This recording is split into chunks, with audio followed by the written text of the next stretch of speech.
세계 곳곳의 기후 소식을 살펴보는 기후 리포트. 아하, 한 명도 가능하다고 합니다. 지금 한준탁 PD님이 자주 이용하는데 똑버스 한 명도 태워주신다고 합니다. 기후 리포트 오늘은 어떤 소식일까요? 앞서 김희섭 하남 그 톡파원께서 얘기해 주셨던 대국민 재생에너지 관련 인식조사 결과에 대해서 말씀드릴까 합니다. 근데 이런 거를 노피디님하고 기후 톡파원 분들하고 미리 사전에 상의하는 게 아니잖아요. 전혀 아니에요. 근데 이게 한 번씩 이렇게 같은 생각을 할 때가 있더라고요. 그래서 참 대단하다라는 생각들이 듭니다. 네. 2025년 기후변화 에너지 국민인식조사였고요. 조사기관은 한국리서치입니다. 한국리서치. 네, 조사 의뢰는 기후솔루션이었고요. 조사 기간은 올해 4월 18일부터 28일까지 열흘 동안. 4월에요. 네, 대상은 전국 만 18세 이상 성인 남녀 1,500명이고 온라인 조사입니다. 표본 오차는 95% 신뢰 수준에서 플러스 마이너스 2.53%포인트였는데 이런 질문을 던졌습니다. 한번 라디오니까 한번 가만히 생각해 보세요. 내가 만약 나한테 이런 전화가 왔다면 노피디가 물어봤다면 나는 몇 번이라고 찍을까? 네. 자, 첫 번째 질문 들어갑니다. 귀하께서는 우리나라에서 재생에너지를 전반적으로 확대하는 것에 대해 어떻게 생각하십니까? 1번 매우 찬성한다. 네. 2번 다소 찬성한다. 3번 점점점 4번 반대한다. 과연 무엇일까? 결과는 놀라운 결과가 나왔습니다. 매우 찬성 47.9%, 47.9%가요. 다소 찬성 44.7%. 결국 재생에너지 확대에 대해서 찬성하는 여론이 응답자의 92.6%. 네. 이게 가장 최근의 국민인식조사였습니다. 놀랍죠. 네. 그래서 이유를 한번 찾아봤어요. 아니 재생에너지를 확대하는 것이 도대체 어떤 이유일까? 보이는 라디오에 그래프를 띄워드리도록 하겠습니다. 가장 큰 이유는요. 온실가스를 줄여서 기후위기 대응에 도움이 되고자 한다. 69.1%가 이렇게 답을 했고요. 네. 이거는 이제 그 복수응답까지 가능한 겁니다.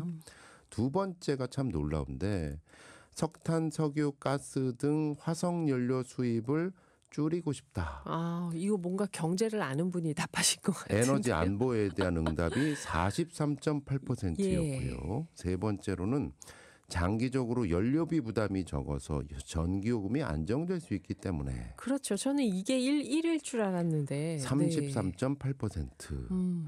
그리고 나머지는 안전한 에너지 26.1% 또는 나머지는 또 일자리 창출 14.9%. 네.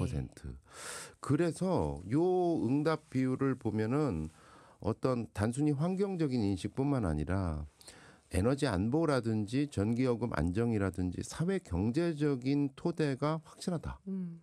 이렇게 볼 수가 있습니다. 추가로 질문들을 보면 중장기적으로 77.7%의 국민들이 재생에너지가 화석연료보다 경제성이 높아질 것이다. 네.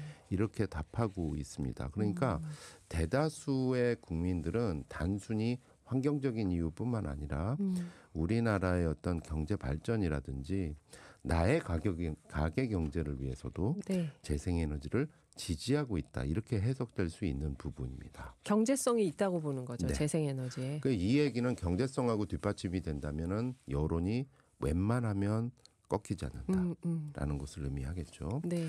자, 두 번째 포인트는 뭐냐면 이렇게 물어봤어요.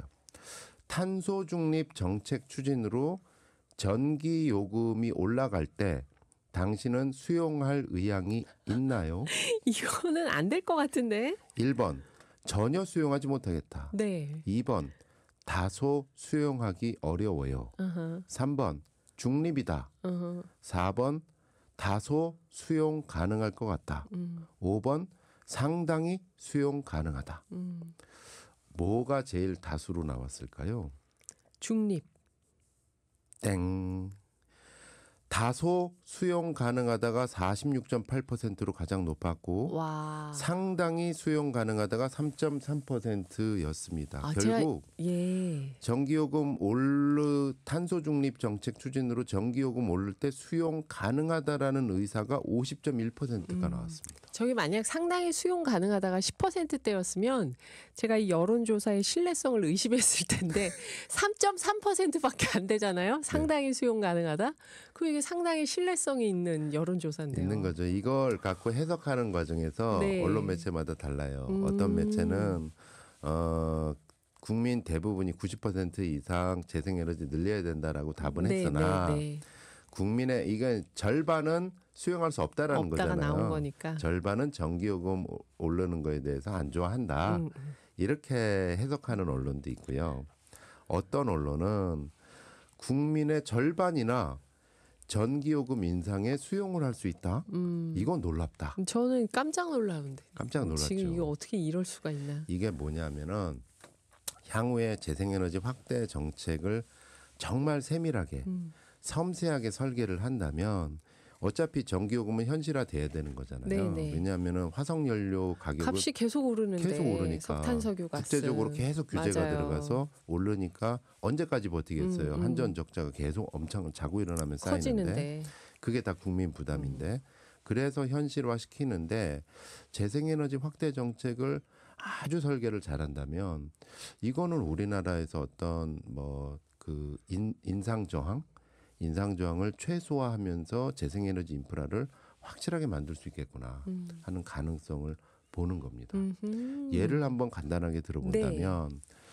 언론에 홍진경 씨의 집이 맞아요. 태양광을 깔았다. 맞아요. 화제였죠. 평창동 저택이. 예. 하지만 태양광을 깔고 싶어도 못 가는 저의 인식과 전기요금이 앞으로 더 오를 때 태양광을 깔아서 에어컨 빵빵 돌리고 있는 홍진경 씨의 전기요금 인식이 같을 리가 없겠죠. 없죠. 예, 이런 겁니다.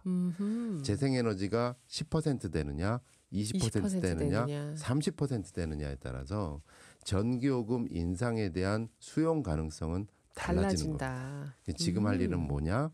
곳곳에 시민들이 태양광이나 풍력에 참여할 수 있는 기회를 국가가 적극적으로 보장만 한다면 여기에 대한 수용 가능성은 충분히 달라진다. 자, 마지막으로 차기 정부 과제에 대해서 그 설문조사했는데 간략하게 말씀드리면 세 번째 그래프입니다. 첫 번째, 탄소 중립 관련 법제도 보완이 필요하다. 58.3%. 네. 두 번째, 탄소 중립 관련 재생에너지 조정기구 설립 및 강화가 필요하다. 53.4%. 이 두 개를 가장 중요한 현안으로 꼽았고요. 네. 원전 신규 건설이 필요하다는 응답은 21%였고 재생에너지 신규 건설이 필요하다는 응답은 24.9%였다. 네. 결론 기후솔루션의 해석입니다. 새 정부는 자신 있게 재생에너지와 탄소중립 기후 정책을 추진해도 된다. 국민 여론이 뒷받침하고 있다. 이 정도면 엄청난 지지죠. 사실 단일 정책에 대해서. 네, 감사합니다. 노광준 PD였습니다.